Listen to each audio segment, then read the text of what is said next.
एक सहाबी है हजरत अबू करसाफा रदी अल्लाह ताला अन्हु, फरमाते मैं छोटा था, मेरी अम्मा और मेरी खाला मुझे साथ ले गई।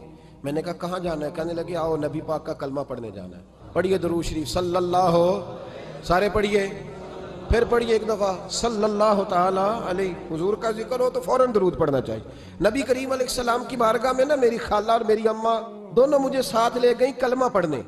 कहते हैं जब हम हुजूर की बारगाह में पहुंचे, कलमा पढ़ा, वापस आए तो मेरी अम्मा और मेरी खाला आपस में बात करने लगी।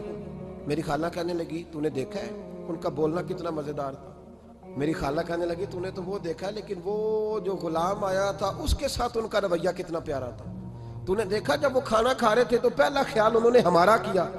बार बार वो इनका जिक्र करती, कहते आपस में हुजूर की शाने बयान करती, मेरी अम्मा भी मेरी खाला भी। बिल आखिर बात लंबी हो गई तो मेरी अम्मा बोली, कहने लगी बस कर, हम कितनी अजमतें बयान करेंगे, मुझे तो 3 बातें समझ में आएंगी। 3 बातें मुझे समझ में आई हैं। कहा वो क्या? तो कहने लगी कि ना इतना खूबसूरत चेहरे वाला कोई शख्स देखा है, और ना इतने साफ कपड़ों वाला को देखा है, और ना ही इतनी मीठी बोली बोलने वाला कोई देखा है। तीनों बातों की कमाल है। ज़ाहिरी हुस्न भी कमाल, कपड़ों की सफाई भी कमाल, और रसूल पाक का बोलना भी कमाल, लबो लहजे में मिठास भी खूबसूरती वाली। ये असल हुस्न है कि ज़ाहिरन भी इंसान बड़ा मुनज़्ज़ह हो, बातिनन भी बड़ा साफ सुथरा हो।